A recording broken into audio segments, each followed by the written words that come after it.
One of the things that interests me the most about Lascaux is that it combines both kinds of Paleolithic art which I feel exist. One of them I call public art or open art, and the other is private art or hidden art. And cave art, Paleolithic art, contains many examples of both, and Lascaux seems to have both in the one cave. Some of the parts of Lascaux, such as the Hall of the Bulls and even the Diverticule Axial, even the passage, seem to be very accessible. The Hall of the Bulls in particular could have had a lot of people in there at one time involved in ceremonies or whatever. Other parts of Lascaux are much more restricted, and in particular, of course, the Cabinet des Félins.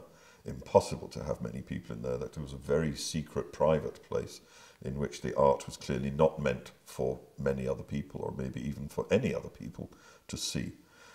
We have this in many caves in France and Spain. For example, Pechmerle, the famous spotted horse panel, is in a very big chamber. It can be seen from far away if it's lit. Or the cave of Candamo or Cugnac, where they actually broke concretions to make sure that other people could see what was on the wall. So in those cases, it's very clear that they wanted other people to see this art for whatever reason. Maybe there were ceremonies, initiations, who knows.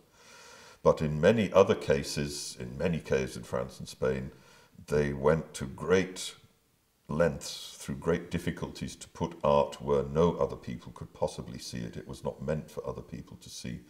It's clearly some kind of an offering, if you like. They often undergo great physical difficulties, great hardships, very arduous journeys to get to tiny chambers or little passages or strange places where only they could go.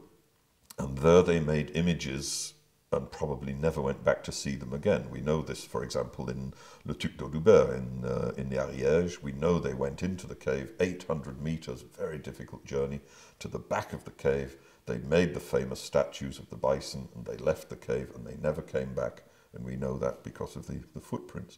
So in these cases, it seems to me, that art has to be religious in some way. The motivation is very strong to make them do these things, to suffer so much.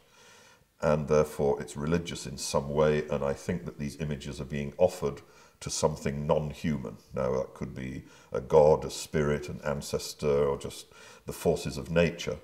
But they're making art which is not for other people to see. They're offering it to something non-human.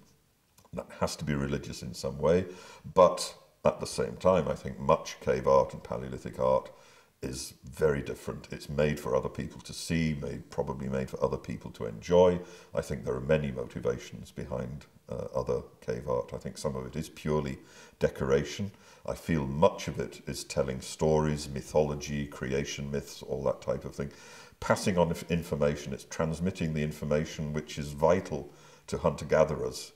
They have to transmit this information to the next generations. It's absolutely crucial to ensure the survival of the group.